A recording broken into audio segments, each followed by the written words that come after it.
सुंदरपुर गांव में जल के संरक्षक के रूप में लीला की ख्याति दूर दूर तक फैल गई थी। एक दिन जब वो शांत झील के किनारे खड़ी थी तो एक नर्म हवा के झोंके में दूर देश की फुसफुसाहट सुनाई दी, जहां प्राचीन किंवदंतियों ने तत्वों की शक्तियों के बारे में बात की थी।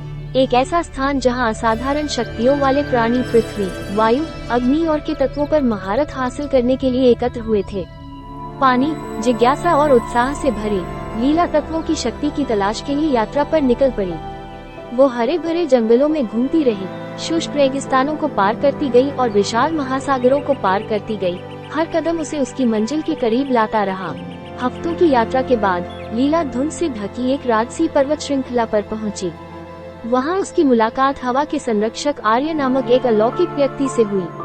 आर्य के बाल बादलों की तरह चमक रहे थे और वह उस शालीनता से आगे बढ़ रहा था जो हवा के हल्के झोंके को प्रतिबिंबित करता था। आर्य ने लीला का स्वागत किया और उसके भीतर मौजूद शक्ति को महसूस किया। उन्होंने लीला को तत्वों की शक्ति के परीक्षणों के माध्यम से मार्गदर्शन करने की पेशकश की, जिससे उसे अन्य तत्वों की क्षमता को अनलॉक करते हुए पानी पर अपनी महारत हासिल करने में मदद मिली। साथ में उन्होंने पहाड़ों के बीचों बीच यात्रा की, जहाँ परीक्षाओं का इंतजार था। पहला परीक्षण पृथ्वी का परीक्षण था, जहां लीला को भूमि की ग्राउंडिंग ऊर्जा से जुड़ना था।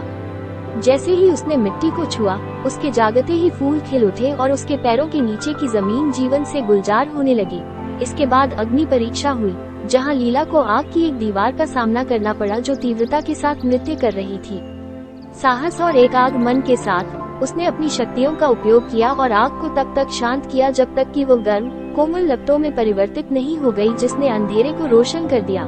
वायु का परीक्षण सर्वाधिक उत्साहवर्धक सिद्ध हुआ। आर्य ने लीला को आकाश में मार्गदर्शन किया, जहां वो एक पक्षी की कृपा से उड़ गई। हवा उसे बादलों के पार ले गई और उसे हवा की धाराओं के साथ एक होने का आनंद महसूस हुआ। अंत में वे जल परीक्षण पर पहुंचे, जहां लीला को सबसे अधिक घर जैसा महसूस हुआ।